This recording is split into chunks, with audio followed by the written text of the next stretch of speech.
Selamat pagi adik-adik. Pagi ini kita akan bercerita tentang hidup rukun. Minggu lalu adik-adik telah belajar tentang hidup rukun. Nah, bagaimana hidup rukun ini artinya yaitu saling menghormati, saling menghargai, saling menyayangi, saling membantu, dan saling berbagi. Adik-adik, di sini kakak bercerita tentang Lucky. Nah, suatu saat adik-adik, Lucky mendapatkan hadiah ulang tahun dari papa mamanya. Lucky senang sekali dapat hadiah dari papa mamanya, 2 mobil-mobilan yang bagus sekali adik-adik. Nah, Lucky membawa mobil-mobilannya ke SBI dan menunjukkannya kepada teman-temannya. Ketika Dani dan Gani ingin meminjamkannya, Lucky marah-marah dan berkata, "Itu mobil-mobilanku." Jika adik-adik jadi Lucky, apa yang akan kamu lakukan? Apakah kamu akan meminjamkannya kepada Dani dan Gani? Lalu akhirnya Lucky ingat, ia belajar menunjukkan kebaikan kepada teman-temannya. Gani dan Dani boleh main mobil-mobilanku, tapi gantiannya, kata Lucky adik-adik, nanti kalau pulang kembalikannya ke Lucky lagi. Gani dan Dani senang sekali. Mereka bermain bersama-sama dan menjaga agar mobil Lucky tidak rusak. Setelah selesai bermain, mereka mengembalikannya kepada Lucky dan berkata, "Terima kasih Lucky."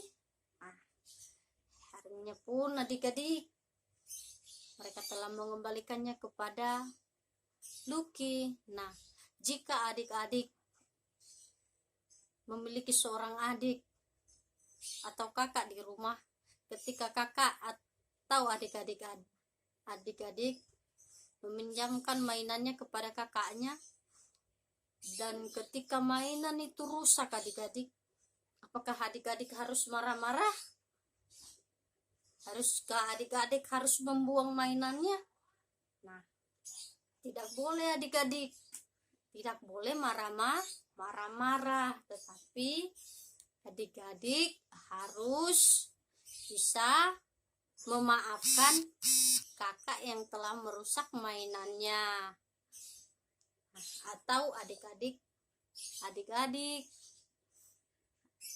adiknya telah mainkan mainannya dan rusak atau jatuh, jadi rusak deh. Tapi nggak boleh marah-marah, harus tetap saling memaafkan, harus saling menyayangi. Nah, jika adik-adik memiliki kakak di rumah dan mainan kakak telah adik-adik ambil. Kalau kakak marah-marah dengan adik-adik harus ngapain? Adik-adik harus bisa mengalah kepada kakaknya, harus bisa mengalah, memberikan mainan kepada kakaknya, harus bisa berbagi dengan kakaknya supaya jangan ada pertengkaran.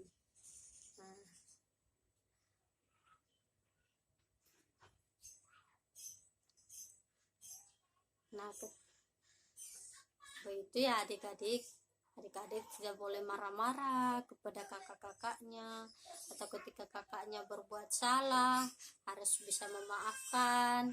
Ketika adiknya berbuat salah kepada adik-adik harus bisa memaafkan, tidak boleh memukul kakak kembali ya, tidak boleh memarahi kakak kembali, tetapi harus memaafkannya dan menyayanginya. Ya adik-adik, terima kasih adik-adik. Selamat mendengarkan cerita. Terima kasih.